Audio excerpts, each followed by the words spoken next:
welcome to Ponder and Practice, the podcast for professional, high-achieving women who are ready to swap hustle for harmony, exhaustion for energy, and pain for power. I'm Dr. Catherine Hoffman, and I help value-driven, ambitious women achieve their goals by setting artful, integrity-aligned boundaries that create space for meaningful work and sincere connection. So, are you ready to discover the power of no? Well, let's get started. Hey there, friends, and welcome to another episode of Ponder and Practice. Dr. Catherine Hoffman here, and it is such an honor to share this time and space with you as ever. So thanks for hanging out. Because I do talk about boundaries, and I know that a lot of folks are really tremendously challenged by reworking priorities and figuring out how to set up their lives in a way that works for them, and sometimes we're overcommitted and there's not enough time. And so for full transparency, I want to share with you a little behind the scenes look into how the podcast is evolving and why it's happening in that way. So I have been doing a twice a week release schedule for about 4 months up until last week. And what has happened is that through the month of December, there has been quite a bit of clarity in my life, personally and professionally, about the direction I'm going, what I want to offer, and how exactly to do that, right? So how to strategize that, tactically what that means, et cetera, et cetera, et cetera. I won't bore you with all of those details. But what has become apparent is that, you know, the time that I need to really sit down and devise what are the highest value offerings that I can really provide? What are the services that are really going to give you and my clients like the biggest bang for their buck? And so as I've been sitting down and really diving into that, the podcast has fallen off a little bit, as has a lot of my social media presence, and this, that, and the other. And so I am, rather than releasing these interview episodes that I had intended to release as bonus episodes through the end of the year, they're just going to be the weekly episode, and that's okay. And I've decided that that's okay, and it's what it's going to be. So that is just a little story and background to give you permission. Wherever you're at is totally fine. And if you have to rework something in a new way that you're like, oh, I really wasn't planning on doing this, but you know what? This is where my priorities are at. This is what I really want to invest my time in. You know, that's totally cool. And there are some really creative ways that you can get around that, and find some really lovely solutions along the way. So I just wanted to provide that as one example of how that might look. Now that we've talked about me quite enough, I think, let me introduce you to the person who is today's interviewee. So this is someone I sort of literally plucked off a list and got in touch with and said, hey, it looks like what you're doing is super cool. You know, I'd love to have you on the podcast. And he graciously accepted. He has his own podcast as well, and this is Mark Breedon. And he is an online personal trainer who believes in building his clients' confidence both in and out of the gym through strength training. And so he uses exercise programming, video and audio feedback, daily or weekly support in his practice, and he works with primarily female clients so that they can accomplish really pretty badass stuff like double body weight deadlifts, pull-ups without assistance. This is something I really want to work on getting to do. And also living their lives outside of the gym. And so Mark has a really interesting story with his own personal mental health, and how, you know, lifting was really helpful for him in healing, and improving his quality of life. And his approach is so lovely because there's nuance. It's not just about go hard or go home, or, you know, obviously he's helping women lift heavy, which is phenomenal, but the way that he does it, the way that he works with folks is mostly about what's important to you. What are your goals, and what are the ways that you're actually going to enjoy that are going to help you get there? And it just is such a breath of fresh air to see this approach in the fitness industry. And while this isn't like a hardcore boundary setting episode, I do think it is worth taking in and considering, especially as we're coming up to the new year, right? A lot of folks are setting New Year's resolutions in various capacities. Maybe you are, maybe you aren't. But regardless, if fitness is anywhere on your radar, something that you want to be paying more attention to, Mark Breedon is a good person to have on your list. He is on Instagram. He has his own podcast called Marky Mark and the Fitness Bunch. I'll link to that in the show notes. And then the last thing I'll say about him and his offerings, because I think, again, it's just is so rare to hear this perspective in the fitness industry and in the nutrition industry. And so it's for that reason I am going to take a little bit longer talking through this. But he has also just released a course with one of his colleagues, Christy Brown, who is a nutritionist, I believe. I don't know her personally. But what they've put together is, it's called Become a Badass, Fitness and a Food Freedom. And they're really, it's this 8-week self-paced course, and it's an all-in-one intuitive course for nutrition and fitness. And if you have listened to any number of episodes of Ponder and Practice, you know that I am always talking about, how do you get in touch with your body? How are you in line with your sensations? How do you tap into those sensations and then use them to guide your actions? And so I will link to this course in the show notes. I have not seen the modules. I have talked to Mark about it. I have seen the sales page. I fully support his approach, and I haven't met Christy, but I imagine I fully support her approach based on what I'm seeing on this sales page. So, if you want to go check that out, I recommend it. And, especially as we're coming into the new year, like I said, and it's a routine that a lot of us have where, January 1, okay, we're going to do this. Like, it's going to be the year of whatever. I'm going to start running, or I'm going to start lifting, or, I'm going to get fit finally, or, lose 20, 50, 40, however many pounds, 5, et cetera, et cetera. And then you get to Valentine's Day and it's like, oh, well, chocolate's on sale. Cool. And there's nothing wrong with that. There's nothing wrong with eating chocolate. I'm not saying that, but we tend to get into an all or nothing approach when it comes to our fitness. And it's something I see in my clients all the time. And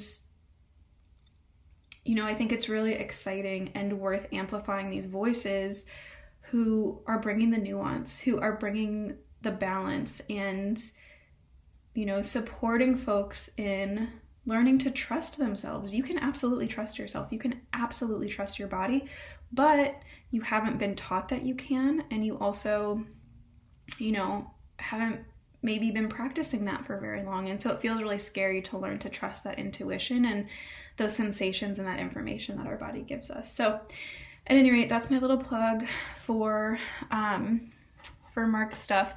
But I enjoyed having this conversation. It was fairly selfish of me to engage in it because I'm super nosy and curious. But I think that, you will find his perspective so refreshing and so helpful. And so I hope that you learn as much from this conversation as I did.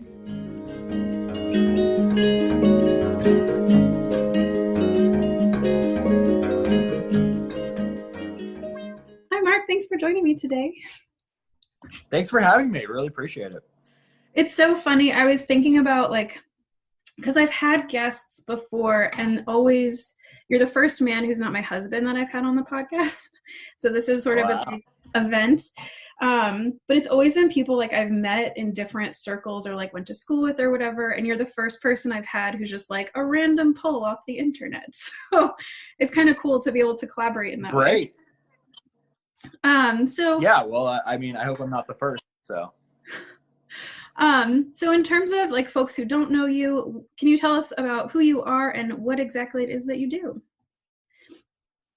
Yeah, absolutely. So I am a online personal trainer, and I guess what makes me different from the other trainers is that instead of focusing on weight loss or aesthetics / body transformations, I focus more on strength for women and kind of changing the fitness narrative, where I'm trying to make it less about what you look like and more about what you can accomplish. And I guess training from a place of self-fulfillment and joy, as opposed to a place of punishment, or because you did something you didn't like and you're using the gym to rectify that. So I guess I would say that I'm like mainly just trying to change the narrative of why we train in the first place. Mm-hmm. And when I first came across your profile, like your Instagram handle, Training Strong Women, I was like, who is this clown? What is he doing? Like, this is ridiculous. And so how did you find your way into this specific niche? I think what you do is really awesome. And I'm just curious more about how you sort of, I mean, obviously there's a need for it. How did you figure that out? And Yeah, absolutely. And I think a lot of that came from like back when I trained at a commercial gym, where I found that the people that I got the best benefit were people who were women focused on strength. And I found that that was the type of clientele that I was the best with, as well as being able to resonate more with their own story. Mm-hmm. Where the common journey that I see with clients is they come from a place like not too sure of their own strength, not really sure what they can accomplish. Like these are women who like maybe they don't lift too heavy just yet or can't do push-ups or pull-ups. Mm-hmm. And we essentially just build their inner confidence through their strength, where they go from a place where they can't do push-ups at all to being able to do push-ups for reps, or like being able to like, they've never lifted a weight heavier than 10 pounds before, and now they're deadlifting their body weight. And my own personal journey with strength training is pretty similar. Mm-hmm. So when I thought about why I was, you know, who was I going to help online? Mm-hmm. That to me was the most obvious people I should be working with. Mm-hmm. And it's great. I really enjoy it. And honestly, my job is just basically like making women strong and like indirectly making them feel confident in themselves. Yeah. You posted a testimonial from one of your clients that was like, I forget what it was specifically, but she said something like, oh, there was like this jug of wine or something that had to be lifted at an event. And like, I was able to just take care of that. And I read that and I was like, and I sent you a message. I said, that really is the best feeling. Because I know in my own experience with strength training, I don't go to a gym. Everything I do is at home. Most of it is body weight, to be completely honest. And I have like, sure. I have 2 5-pound kettlebells that I'll like sometimes add in. But for the most part, it's just body weight, and just doing it regularly and showing up. I remember last year about this time, we get like a cord of wood, and I was able to like essentially load it all up, run the wheelbarrow, and like do that functional strength activity. And that was the first time the light went on in my mind. And I was like, oh my gosh, that's what this is about. Like, this is the point of like moving my body and getting stronger. And it's really exciting to see other folks, like you're helping other folks to have that same really profound experience. So and it helps to validate like why you're working out in the first place, right? And I think like that's kind of, you know, why you're there, is when you see your strength in real life, it's like, wow, like this time was like spent well, like I actually got something out of it. It's like benefited my life. And the story that you're referring to, I believe it was a wine cooler. I'm just going to my memory as well. But yeah, so and it's cool to go from a place of like you weren't able to do that before, and you didn't think you'd be able to do that, and now you've kind of like almost proven yourself wrong in a very positive way. Mm-hmm. And I think like that is a very underrated aspect to the story, where like yes, you'll get stronger, but like what that signifies matters way more. Like the idea that like you were wrong about your own personal limits, and that your limits are far beyond what you think. And then the other day it builds confidence, because like how we build confidence as a person really comes from just like accomplishing things we didn't think was possible. Yes. It's so true. And I think for women, especially, like I have stepkids, but I don't have children that I birthed. And I know a lot of women have derived a ton of confidence after having given birth, because that's like the most profoundly intense thing their bodies are able to do. And I think that the more that we can remind ourselves, even if you don't have children, even if you haven't birthed children, like your body is still amazing. Like your body can do so much, and it carries you through life, right? So it's very exciting. I'm really, I'm a little bit fangirling here, because I really have benefited myself from like seeing your content and like reminding myself like, hey, Catherine, like this is why I appreciate that. Thank you. Yeah. And so I'm going to start, I want like pointing everybody to you as I go. But certainly Ponder and practice. I come to this conversation, professionally speaking, from a mental health perspective. And something that is so critical for mental health is moving your body. And physiologically, we can point to some very specific reasons why this occurs. And I've done a number of other episodes on that I will link to in the show notes. But I know that you have a little bit of a history with your own mental health, and I'm curious how your experience with strength training and moving your body in specific ways has impacted that. Yeah, absolutely. So I can go a little bit into that. When I was in high school, I was not from a place of self-confidence around like the age of, I don't know if it was 18 or 17, but it was around that. I was almost 18, if not 18. I was diagnosed with depression, and it's been like that for about like 10 years now. And really, I've tried a number of things at this point. And strength training has been the best for me, and at least like at a minimum, the most consistent, because it's one of these places that you're doing it for yourself. You feel accomplished in an environment that you can control. And it's also a lot of where the sense is like when you get stronger is not very subjective. And I think that's like a really good thing, is that when you deadlift 100 pounds and you used to deadlift 80 pounds, like it's hard to play the mind game of I'm not stronger, because like, numbers, 100 pounds is greater than 80 pounds. And it's an environment that you can control. You can see how you're getting better. I've learned a lot of really valuable life lessons from strength training. And I genuinely think it's like changed me as a person for the better. And it was one of those things that's like, like things have come and gone. I've tried different things like for depression, and strength training has honestly been the one that's helped the most. And I think it's an underrated tool in terms of helping your mental health. Now, I'm not going to sit here and say like, depending on what your mental health issue is that like you can, deadlift your way out of your mental health problems. But I do think it's a good tool to help on a day-to-day basis, and kind of gives you some value beyond whatever your problem might be or what is causing your mental health issues. Yeah, I think that's true. There's something to be, I think a lot of folks, especially today, and a lot of the folks that I work with one-on-one, they get so stuck in their head, and this anxiety and depression, like not that there aren't chemical reasons why that happens, but a large piece of it is like what's going on between your ears. And when you can't get yourself like into your body and realize, you know what, thoughts are happening, that is whatever it is, but like physically I can drop out of that and be present for what's happening like below my neck, as it were, that makes a really big difference. And at the same time, I know you don't like running. You're like not a pro, you're not pro cardio in the form of running. I do want to clarify on that, as I'm not like against running as a concept. I just don't like doing it for me. Okay. So that's like, so it's not like if people enjoy running and like it helps them with stress and mental health, and like I'm all for it. Cool. Thanks for that clarification. I was scrolling through. I've been trying to run a marathon for years and like have been knocked off course every single time. I'm like just re-registered for 2021 in Portland. And then I was like scrolling through your feed. I was like, oh, okay, that's interesting. Tell me more about that. So that's helpful clarification. But running is another place where, at least for me, it's like my mind can go, but my body is moving. And so it's like they come together in a way that, yes, physiologically is shifting, but just like mentally it feels different. And that embodied wisdom feels different. Yeah.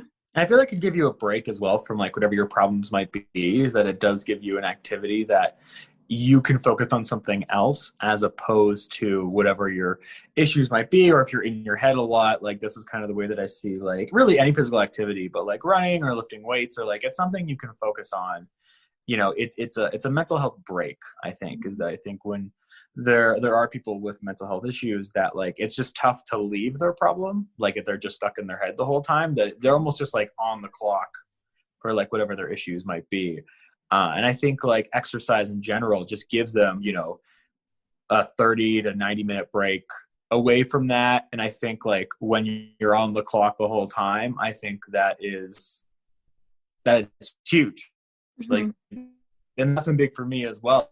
That like when Um, like I could at least go to the gym and get like for me, it was like an hour and a half, 2 hour break from it. Mhm. And that I think that genuinely helped from like the day to day, my day to day life. Yeah. What's your feedback? I'm going to shift gears a little bit because I know Sure. a lot of folks only come to lifting because they want to look a certain way. They want to, whatever it is, like slim down, tone up, make some parts bigger, some parts smaller, et cetera, et cetera, et cetera. And what's your feedback about that? Like how, and again, this is like for me personally as well, like I can tell someone else, like your body is fine and it's profound and it does a lot of things, but as a woman growing up in Western culture, it's still like, that's why I went to start doing like body weight exercise on a regular basis. I was like, well, I want my body to be a little bit different. And so how do you help someone like from the most basic level transition out of, you know what, this is something that, yeah, your body is probably going to change just by virtue of your activity changing, but that's not really the point. Does that make Sure. sense? Yeah. And I think as well as that, like, it's also important to understand that, like, regardless of the type of training that you're doing, like, we don't actually know for sure how your body will react. Mm-hmm. I think there's some ideas that, like, yes, there are some people who exercise, eat right, etc., or like we can define what eating right is and kind of go into that if you want. But that's they're doing, and like their body doesn't change, but they are healthier, and I think like that is big as well. I think it comes down to like what is the reasoning behind you focusing on that, because it's kind of like the when you have someone who has body image issues as an example, like, and I work with this like quite a bit. My concern with focusing on aesthetic style training is it's almost double downing on their problem, like that, like if you're a person who has a body image issue, focusing more on body image, like now you're creating an activity about body image, and that to me is like, the metaphor I like using is like, let's say you're trying to quit smoking and you're resolving this by adding another smoke break. Like that to me is like, it's and that's always the concern. And I want to clarify as well is that like when I started training, it was also for aesthetic reasons, and it was for years. Like I was 18 and I felt low self-esteem and low confidence, and it came from a place of where I thought like having arms and like feel better. So I understand from Yeah. it went away for years, and results, and got stronger and more muscles, etc. And it was not the confidence booster that I was hoping it would be. It is temporarily, absolutely, but I understand where that's coming from, especially because that's been the message for so long. But when we talk about someone having good self-confidence or good body image, it's not really about how they look like, it's about like the worth they have within themselves. And I think the concern about the aesthetics model, and I've like talked about this on my podcast, is that it really does require validation from other people. When you're, like if you're worried about like other people telling you like, oh, you look great, or oh, like, or that can be comments on Instagram, or like your friends noticing that you've lost weight, they kind of own your confidence and they can decide how confident you are. And that's a very scary thing to me, because we want to own our confidence. We want to have the ability to like, whether someone thinks you're an attractive person or not, like that doesn't change your perception of yourself. If it's one of those things that's like, if some stranger online can comment like, oh, you look kind of fat here, and you lose it all, like that to me is very scary. And I want people to I want people to have the confidence. I want them to own it. I don't want them to be like hoping that their friends tell them that they look great, or like, and to be clear, I'm not saying these friends are bad people for saying that, like they're giving compliments, like they mean well, and like but if you as an individual rely on that, I think that's a very scary place to be. Yeah, I think so too. I really like this concept of equanimity is something that runs through every aspect of my life, both personally and professionally. And it's something I coach clients on and patients on a lot, is like, just because like you have to figure out in yourself, and I don't couch it as confidence, but I think it's a different facet of the same thing where it's whatever is going on around you, you don't have to, but life is better if you're able to have a sense of peace and stability internally. And that's a really good way to put it. And I hadn't necessarily conceptualized it that way. Another piece, I'm switching gears here a little bit again, is consistency, right? So in my line of work, and I'm sure in your line of work too, the biggest, and I actually have shifted the way I do business for this reason, is that people will show up one time, maybe twice, and then they'll see a result maybe quickly, or they'll be like, well, it's not happening fast enough, so then they don't want to come back. Like one of those two things will happen. And so, getting benefits over the long term really boils down to like, can you show up on a daily or very nearly daily basis in whatever your habit is that you're doing? So for folks who struggle to stay consistent, how do you support that? Yeah, absolutely. And this is pretty individual, but I'll try and be as like broad as I can in my suggestions here. But I think a really big one is, there's two big ones. One is why you're training in the first place. Mm-hmm. And I think like this comes down to like, this comes down to like body image issues as well, is that it's like, if you're training and you're looking for an aesthetic change, mm-hmm. that could take a long time to potentially never happening, depending on like what you're doing. Yeah. And I would understand a person who isn't consistent with that model, because it's like, if you're looking for a certain look, like even if you get that look, it's not going to happen in 1 month. It's not going to happen. And you're not the value in the process out one day. Mm-hmm. The reason I like training for that reason is that you will get stronger. And you can actually, especially if you're new, mm-hmm. you'll get stronger pretty fast. And I think like that's like assuming that you have like a good program, like your form's good. As an example, like at this point, I'm like fairly confident, or I've never actually had this issue, where most women who want to deadlift their body weight in 3 months, regardless of their training experience before, could do that. And so that makes it a really fun starting process, mm-hmm. is that like, you're actually seeing real results, right? Like you're actually going from like never lifting weight before to like, if you weigh 135, you can deadlift 135. And like, that makes it easy to stick with, because there's like validation that's like, this is working. I'm becoming a badass lifter here. Like that is much easier to stick with. And like, it's almost like, it's easier to be more consistent, because you're actually seeing like pretty like significant results out of the gate. Mm-hmm. And like, so that helps a lot. I know that's not like necessarily maybe the same with your profession. On my profession, I get the benefit that like women actually do get stronger really fast at the beginning. And so it's easy to stick with. I think what's also very valuable is we're not good at things we don't like doing. And I myself am included in that. Like you've talked about like the running, and like you could give me all the benefits in the world of running, like why it would be good for me. And I'm like, not going to do it because I don't like it. I don't have a natural talent towards it. And I think for that, and I don't get the endorphin rush that like some people get. Like I know there's like a runner's high, and I've like never had that. So that I think is really important as well, is that like picking exercise styles that you like goes a long way. Mm-hmm. I think this idea of like willpower in the fitness industry is kind of like overrated, because realistically, those people who like train all the time and like go all the time, I don't think they have more willpower. I think they like training. Mm-hmm. Like it's not like I wouldn't give you like if I wouldn't give you willpower. Say you have like strong willpower for like doing an activity you like. So I think like, let's not focus on willpower, but let's focus on what is training that you're going to enjoy the process. Mm-hmm. And if that's not running, then it should be something else. If it's not lifting weights, it should be something else. Mm-hmm. You should pick, it's really like the path of least resistance. Mm-hmm.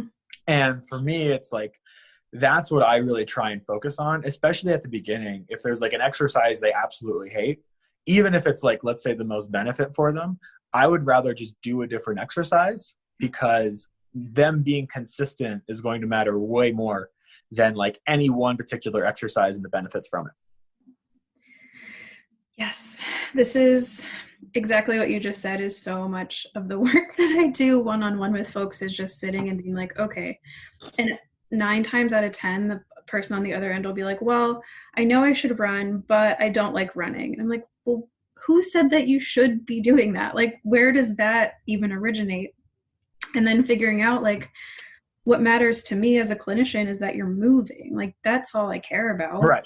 So do you, and I had somebody one time, she was like, well, I just really like to dance in my room sometimes. Great. Like, Yeah. let's do that. So I think you speak to a really good point, which is that don't force yourself to like don't pigeonhole yourself into something that you don't really want to be doing.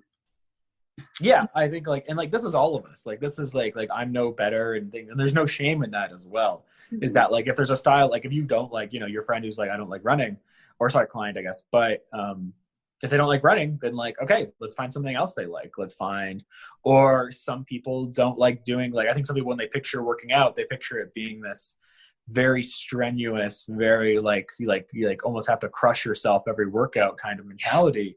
And, there are some people who like, let's just train 20 minutes, 3 times a week, 4 exercises. Like, let's make it super, super light, not challenging. Like, I would rather you do that. Yes. Because I think we're going to see, and like, we're going to see this coming up in New Year's resolutioners, is that like, people are going to go way too hard. Mm-hmm. People are going to go from like 0 days a week to 6 days a week. Mm-hmm. And they're going to fall off in February, understandably, because they're pushing something they don't like doing. And I would rather that new person start off maybe twice a week for 20 minutes or twice, or like, maybe like if they don't want to go to the gym, like let's start at home. Let's, realistically meet you where you're at. And I know there's this idea of like, well, I got to go hard in January because I've like haven't trained for so long, like almost the idea of lost time. And for me, it's like, I want you to train forever. But what does that look like for you? What is the level of, the question that I ask is like, what is the amount of training that you believe you can do consistently year round? Yeah.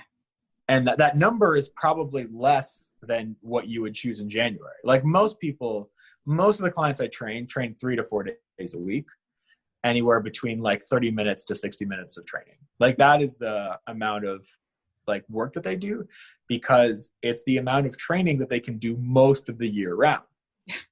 So as opposed to like, telling them they got to do 6 days a week, hour, 2 hours, hard every single time. Let's just focus on like what you can confidently do regardless of what's going on in your life. And that's a very individual question. Like that's going to be different for different people, depending on their life, like their kids, their job, other hobbies they have going on, because like I work with a lot of people where training is not their life. So understandably, like if they want to do something else, like their program should have the flexibility to do that. You shouldn't have to make sacrifices for your fitness routine. And I think like that's a big one as well. And I think there's been a lot of narrative of like there's a very strong like hustle culture in fitness. And I think like that hustle culture, it's kind of like either you give it 100% or like you're a failure, right? And I think that's like, I would much rather have you at 60%, but you can do it all the time. And that's where you're going to see the real benefits, is just being consistent. And I'm hoping that in the future we'll have a less, I'm going to call it like aggressive messaging, because I feel like that's what it is now, where it's, and we move more towards like what actually fits my life. Yeah, I think that's true.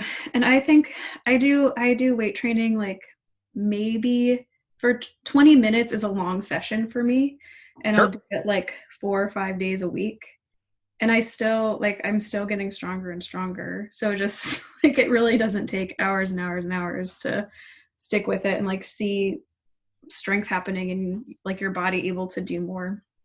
And that's what works for you, right? That's what works with your schedule, and you found like a routine, and it's, but if I were to go to you and be like, okay, we're going to train 6 days a week for an hour, you would be like, you're going to get to like week 3 and it's like, well, I didn't make it. And it's like, and that should be, the ownership of that should be on the trainer, not the person. I think that's really important as well, is that like, if I give you a horrendously challenging program and you don't succeed in it, like that's my fault. Yeah. I think like that's like, and that's what the messaging should be. As opposed to like guilt tripping the client because they didn't devote their entire life to fitness. Totally. Yes.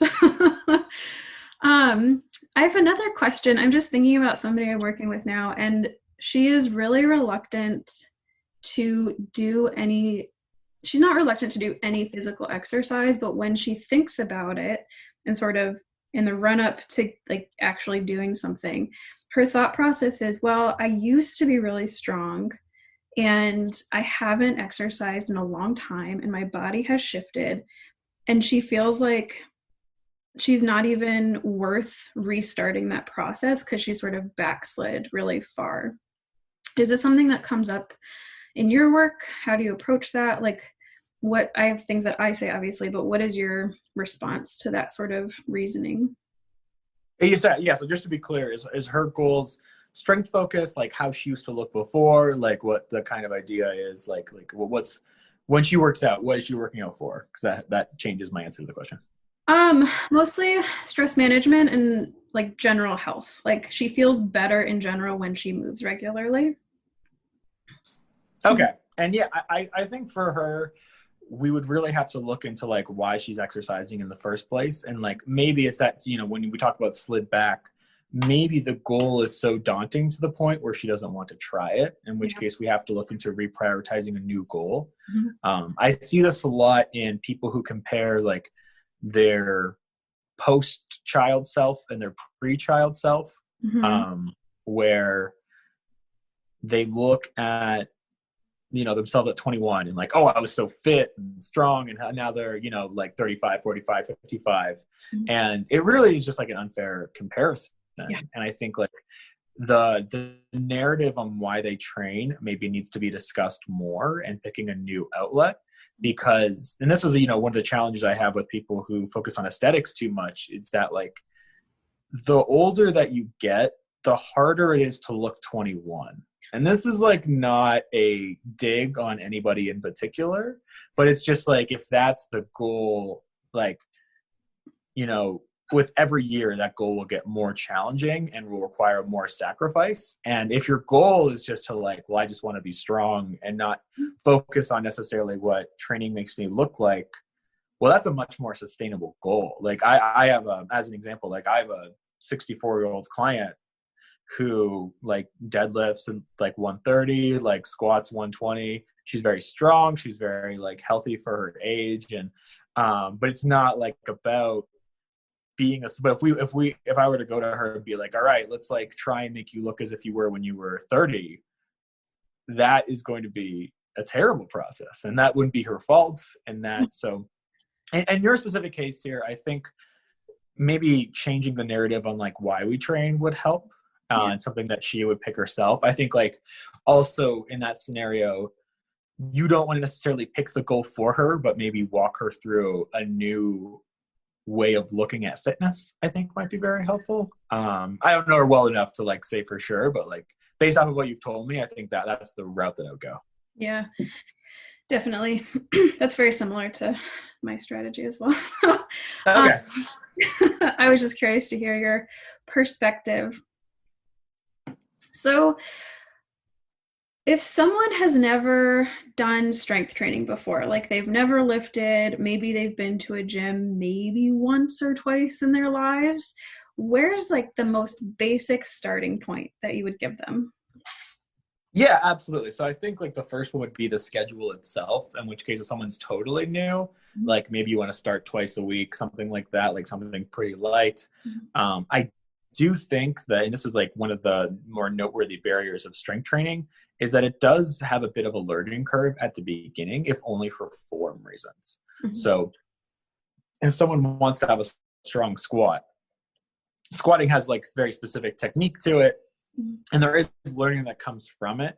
So I think for anybody who's new, I do think having someone to help them helps break that barrier a little bit. And I think, understanding that when you start off with strength training, it's going to require a little bit of developing some skills and developing some knowledge. You'll learn it a lot faster than you think. I think is important to note as well, is that like the quality of your form will go up immensely, and so will your strength at the same time.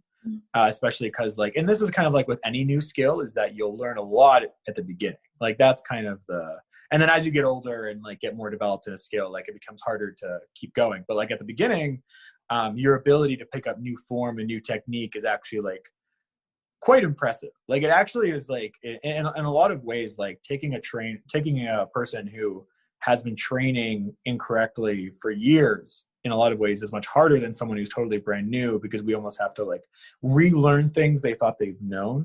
So what I would say to that person is find someone to help them out in that beginning steps, whether that's a friend who knows how to work out, whether that's some kind of trainer or training program to like help them with form. They'll learn a lot at the beginning, but the skills they learn will directly translate into like how strong they can become. Mm-hmm. And what about the intimidation factor, right? We sort of have danced around this. So how do you, and I know COVID complicates things, and some folks like aren't going to the gym at all, but if someone is still going to the gym, precautions in place, et cetera, like how do you coach someone around like, no one cares what you're doing, like just go do your thing, and like getting over that like sort of, for lack of a better term, like meathead gym culture if they're not like that person, you know? Yeah, they're not, and that's totally understandable where they're coming from. I think if you're new to the gym atmosphere, I think you look around and it just looks like a stage for your athleticism.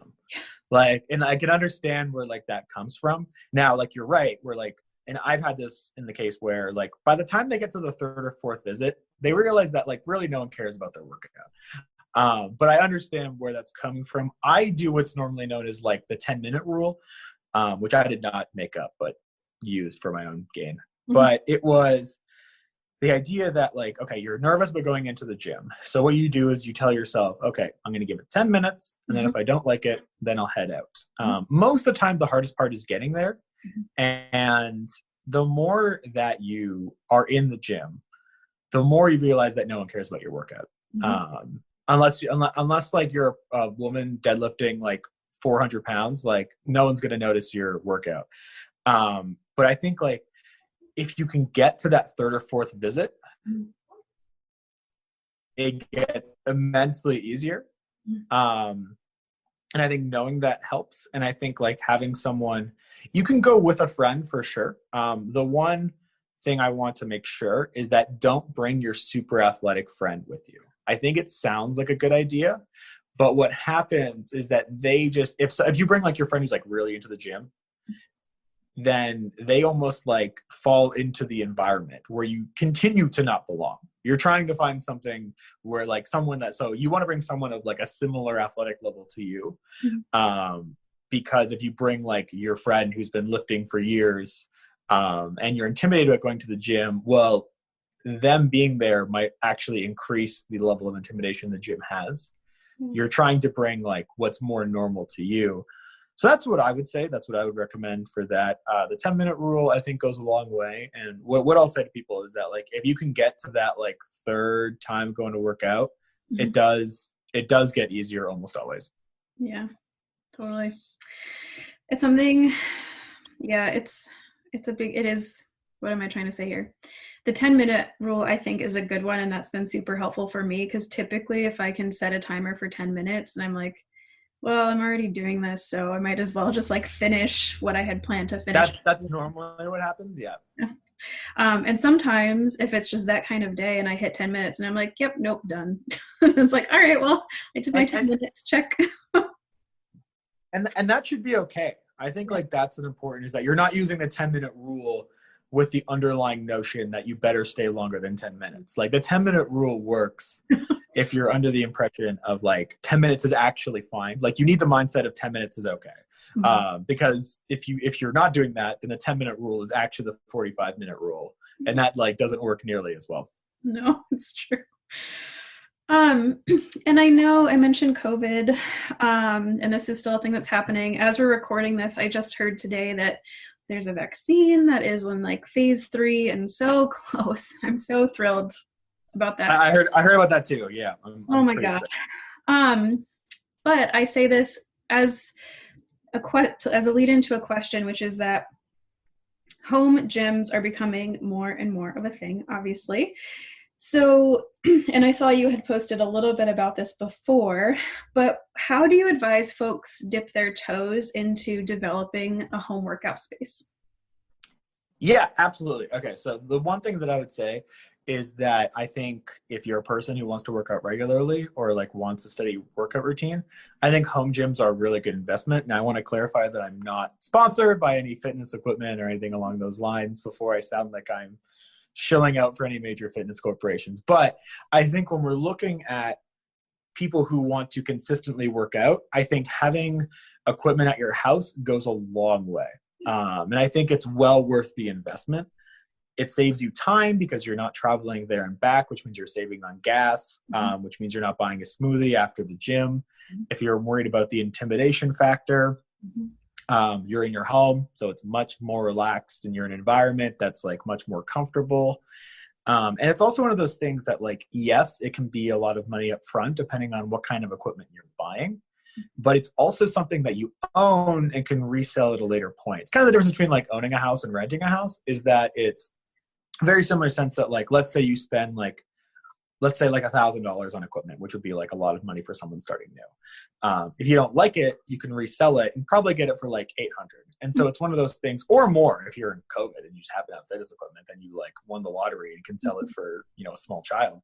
But the amount that you're looking for, and so that is like, well, it is a lot of money up front. It is also something you own. You don't care what the COVID cases are because you're in your house. And it's one of those benefits that like you can resell it if it really is like a poor investment for you. And I think like there's a lot of benefit to that. And so I would say like for anybody who, you know, yes, it'll be more money up front, but as opposed to like a biweekly membership, it's something you own and it's an environment that's much more relaxed and you save a ton of time. Like I think like your 30-minute workout actually takes 30 minutes as opposed to a 30-minute workout, which now takes, you know, 15 minutes there, 15 minutes back.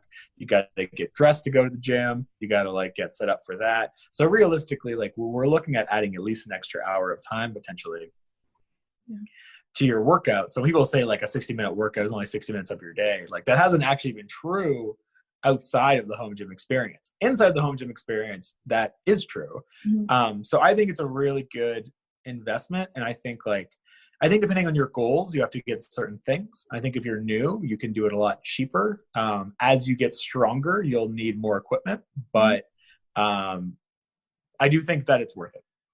Would you start with like dumbbells or like a kettlebell or like yeah, so I did a lot of like COVID fitness shopping over the summertime with a lot of my clients because a lot of them lost their gyms and had to get moved over.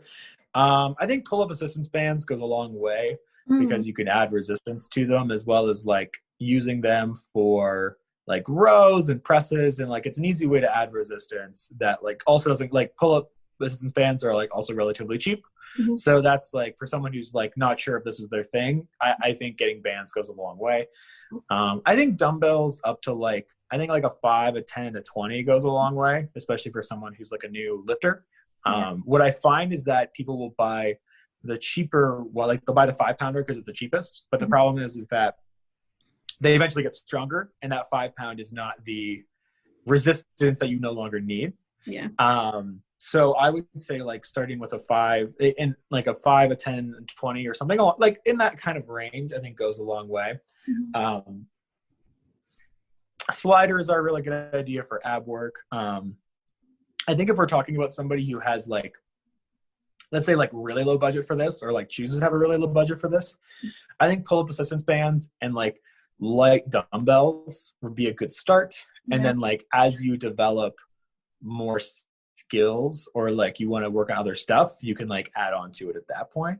Kind of like as an example, like if you want to work on getting a pull-up, like you kind of need a pull-up bar. Like that's the, so that I would say like if your goal is just to be healthy and train, light dumbbells and pull-up assistance bands goes a long way. And then like you can kind of customize based on like what your goals are.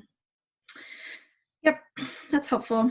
That was my first, I think it was like 2 years ago, I got some bands And then like my weights, every now and then I'll go to the thrift shop, and like every now and again there's some weights, and so I just get them there for like maybe a couple bucks. So that's been a nice like budget thing for me. But yeah, I've been thinking about like, gosh, I gotta start. What I will say is that like right now, fitness equipment is artificially increased in price because of like gyms either being closed or restricted. Totally. As soon as that goes away, you're going to see a lot of people sell fitness equipment for relatively cheap. Like the market will reverse. And like, so if you are looking to like boost your home gym, like post COVID, I'm not an economics major by any, but like I'm going to imagine that there will be a lot of equipment up for relatively cheap. Yeah. Once gyms are up and like going full force. Totally. Yeah, it's true. And then we're coming down to the end here, but I learned some physical medicine when I was in school. It's really not my jam. Like I do what I need to do to be healthy. If folks want more in-depth stuff that I work with, I'm like, you got to call somebody else because I'm not your person. But I'm curious, when you're designing a program for someone, what are your top considerations? I imagine goals are a big part of this, but like, I know that there's some folks who, when they're doing like a training program, they're thinking about like mobility, flexibility, making sure that you have stability for longevity purposes. Like, I don't know, I'm curious, just like, what's your thought process when you first start working with someone? You're like, okay, so we're going to do this many of this and this many of this, and you're going to increase by this much as you go. How does that work? Yeah. So I think it again comes down to like, it's very client focused, where like there are some aspects of health that matter more to the individual than other aspects. And so if we're talking about like what keeps them consistent, it's going to be a program that focuses on the things that matter to them the most. Yeah. So if someone wants to have like just general health or like just see the weights progress, then we're looking at a more general program, and like we'll work on to make sure they have enough mobility and stability to do that. If they're a person who wants like a strong deadlift, as an example, well, we better make a deadlift program then, because that's what'll keep them consistent and keep them going, because that's the goal they want. And so really for myself, it's what are their goals?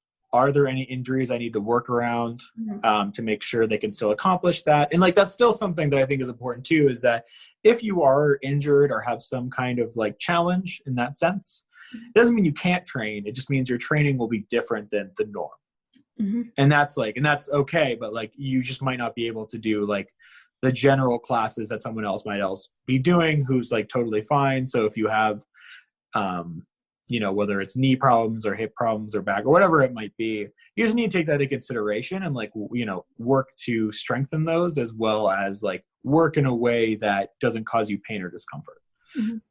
So I think that's it as well. But really it's just like, and this is why I'm always a little concerned about like people following very general programs, is that they aren't made for you, which means that they haven't considered like your,